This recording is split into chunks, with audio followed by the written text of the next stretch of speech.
Get ready for your daily dose of marketing strategies and tactics from entrepreneurs with the guile and experience to help you find success in any marketing capacity. You're listening to Marketing School with your instructors, Neil Patel and Eric Su.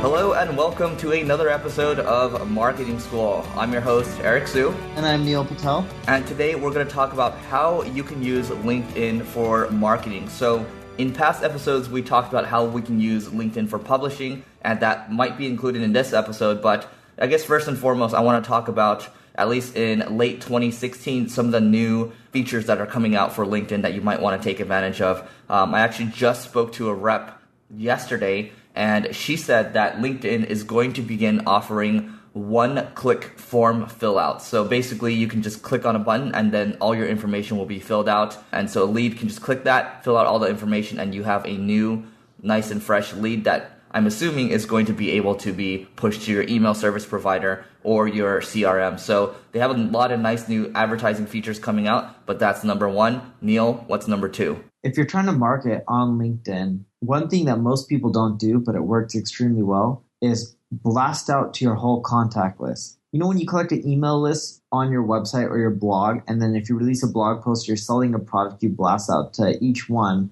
or each person on your list, right? You can actually do something similar on LinkedIn. It's a bit more manual, but when you have a new blog post or a guide, I don't do this often, but when I have something so detailed and so thorough that people will look at it and they'd be like, wow, this is amazing, and they couldn't hate on it, that's when I send it out to every single one of my LinkedIn contacts. And we typically mainly do that with guides. So if we release like a 30,000 word guide on SEO or marketing and we release it all for free, then we usually do a blast. And one thing that people aren't taking advantage of when you look at LinkedIn is you have the ability to add a project section to your page. So when people are looking at your profile page, you're able to have links to podcasts, links to speeches that you've been a part of, anything like that, and you're able to just say, hey, click here on this, check out this thing I did, and that's going to add more credibility, and it's really easy to do. You can literally just go take a look at my profile. It's linkedin.com/I as in igloo, N as in Nancy, /Eric OSIU. You can check out my profile and see what I'm talking about right there. Add that in, and then you're going to be able to, show other people what you're working on. LinkedIn's great for showing off the stuff that you've done in your career. Groups. So if you have a blog, join LinkedIn groups. Even if you don't, you should still join groups.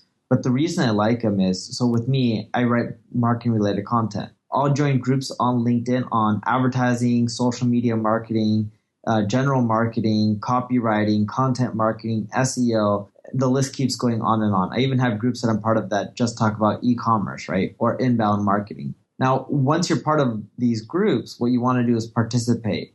So if people are talking about advertising, if you see a news article about advertising, put it in there. If you see how AdWords is changing their overall interface or they're changing some rules within AdWords, put it in the group. People ask questions, answer those questions. In other words, participate just like you would with any other social channel. Then when you write a blog post that's relevant to that group, share it on that group. What you'll notice is LinkedIn could be a steady stream of traffic. Just from LinkedIn groups, I'm averaging around 7,000 to 8,000 unique visitors a month, which isn't too shabby considering I'm in a B2B niche. For consumer-based businesses, I've seen that they typically get more traffic leveraging groups. But for B2B, you can still get traffic as well, just not as much. Love it. Okay. And number 5, what you can do is you can look at your LinkedIn profile. Most people say, VP of marketing at so-and-so company or CEO at whatever company, founder. What you can do if you want to be more creative is just think about this for a second. So if you look at my profile, for example, it says we help online education companies or SaaS companies grow their revenues online. So that's kind of what we do in a nutshell and what we can do for these companies, right? And what you do after that is you use the LinkedIn search function, hit advanced search, and then look for people that are second degree connections and look for the industries that you're looking for. So in my scenario, let's say I'm looking for higher education, right? Higher education, I'm looking for people in the United States. I'm looking for companies that have more than 50 employees. I'm going to do the search and I'm going to visit these profiles one by one.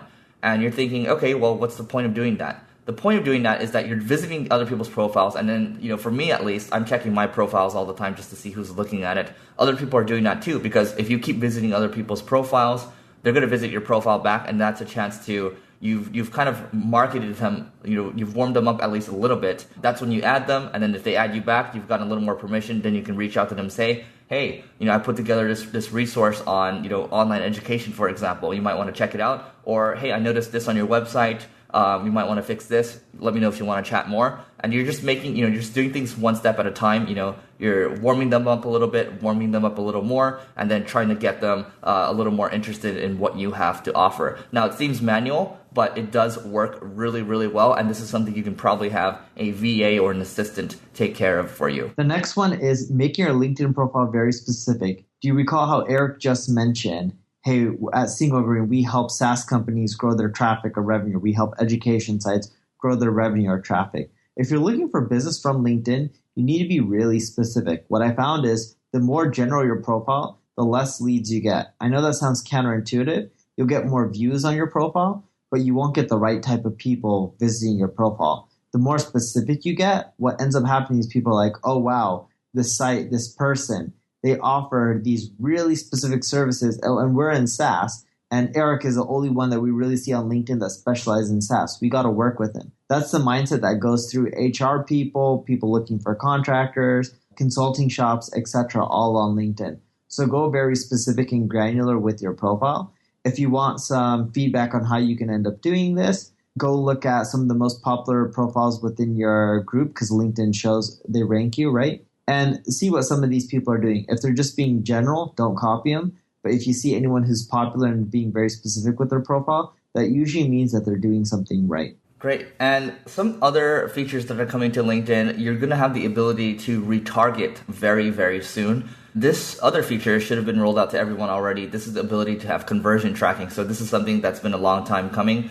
It was recently just added. So yeah, if you want to be able to start tracking your conversions, leads, things like that, yes, definitely start using LinkedIn. And in some cases, it might even make sense for you to use LinkedIn advertising to drive people to your content, get them to opt in for a webinar or an ebook. And yeah, you're probably thinking, for LinkedIn, the CPCs, the cost per clicks are so expensive. Why not I just use Facebook? And that does make sense, because with Facebook you can get clicks for we're talking anywhere from a penny to maybe 10 cents per click. But for LinkedIn, you're talking about clicks as usually they're around $5 to $8. But if your conversion rate is high, those numbers still back out for you at the end of the day. So don't scoff at LinkedIn advertising. The fact that Microsoft bought them means they're probably going to beef up their advertising, and they have been in the last couple of months. So Neil, anything else to add before we hop off? One last but simple thing is add similar people within LinkedIn. So if you see other people within your industry on LinkedIn, message them, add them. A simple way you can do this is upgrading your LinkedIn account. I don't know what it costs, but it's dirt cheap. It's in the low dollars, like maybe $10-20 a month. Do you know the price, Eric? I think they've changed the price. I think it's $20 for the cheapest one. We pay $50 to have some additional features. Yeah, either way, what it is, it's worth it. Upgrade your account, start adding a ton more people within LinkedIn that are in relevant industries. By doing this, you'll see that after like 4, 5, 6 months, you'll start getting quite a bit more leads and business from LinkedIn. But if you don't add more people, you'll find that your growth rate slows down, right? It's like a network effect. So the more people who are part of your network, the better off you are. Yeah, and final thing to add, Neil talked about sharing to LinkedIn groups. That's great. And also make sure the table stakes stuff like sharing to your profile is important too, because every once in a while I'll be out and then somebody will come up to me and say, hey, you're very active on LinkedIn, you're sharing stuff. And literally all I'm doing is when I'm buffering content, or when someone on my team's buffering content, they're buffering it to my LinkedIn, they're buffering it to all the social profiles. So just make sure you're doing that too, because it actually does help. And the fact that people are coming up to me and commenting about it in real life means there is value to it. So that's it for this episode of Marketing School. Let us know what you think, and we'll see you tomorrow. This session of Marketing School has come to a close. Be sure to subscribe for more daily marketing strategies and tactics to help you find the success you've always dreamed of. And don't forget to rate and review so we can continue to bring you the best daily content possible. We'll see you in class tomorrow, right here on Marketing School.